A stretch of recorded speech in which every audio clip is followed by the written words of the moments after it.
Municipal ఉద్యోగాల నియామకాల్లో తనపై మాజీ ఎమ్మెల్యే మహేశ్వర్ రెడ్డి చేసిన వ్యాఖ్యలు మంత్రి ఇంద్రకరణ్ రెడ్డి ఖండించారు. నిరాధార ఆరోపణలు చేయడం కాదు, ఆధారాలు ఉంటే బయట పెట్టాలని సవాల్ విసిరారాయన. ఈ అసత్య ప్రచారం చేసినందుకు పోలీసులు మహేశ్వర్ రెడ్డిపై కేసు నమోదు చేశారని తెలిపారు.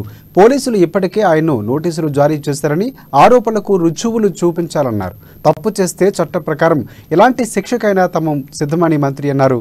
ఇక కాంగ్రెస్ పార్టీలో మహేశ్వర్ రెడ్డి పని అయిపోయిందని, రేపో మాపో ఆయన పార్టీ మారుడు ఖాయమని అన్నారు. రాహుల్ గాంధీపై అనర్హత వేటు వేస్తే స్పందించిన మహేశ్వర్ రెడ్డి ఆ పార్టీ కార్యకర్తలు ఇక మహేశ్వర్ రెడ్డిపై పోలీసులు కేసు నమోదు చేస్తే మాత్రం ధర్నాలు చేస్తున్నారని ఎద్దేవా చేశారు.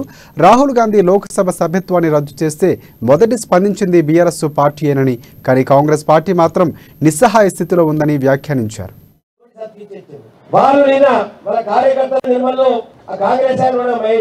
మున్సిపల్ వర్గాల మీద మంత్రి గారు డబ్బులు తీసుకున్నాడు. మరి మంత్రి గారు డబ్బులు తీసుకుంటే పోలీసు మేము పేపర్లు వచ్చింది. మరి వాళ్ళు కూడా పోలీసు నోటీస్ ఇచ్చింది మహేష్ రెడ్డి. మరి ఇంద్రకరణ్ రెడ్డి ఆరోపణ చేస్తున్నావు. మరి ఆ డబ్బులు ఎక్కడ ఎవరికి ఇచ్చిన ఆధారంతో మాకు ఇవ్వు, మరి మంత్రి గారి మీద కేసు బుక్ చేస్తామని చెప్పి మరి ఆధారంతో ఇవ్వని చెప్పి మనిషి ఫోన్ చేస్తే దొరకక పోలీస్ డిపార్ట్మెంట్ పోయి వాళ్ళ ఇంట్లో గోడగా నోటీస్ అతికిచ్చారు. వాళ్ళు మన కార్యకర్తలకు ఇక హైదరాబాద్కి వెళ్ళి ఫోన్ చేసి అదే పర్వత గంగాల పోలీసు వాళ్ళ ఇంటికి వచ్చి వచ్చారు. ఇక భయభ్రాంతులు అయిపోయి రాహుల్ గాంధీని పార్లమెంట్ కి వెళ్ళి బహిష్కరిస్తే ఒక్క మనిషి కాంగ్రెస్ వ్యక్తి బయట ఒక్క మనిషి కూడా మాట్లాడలేదు.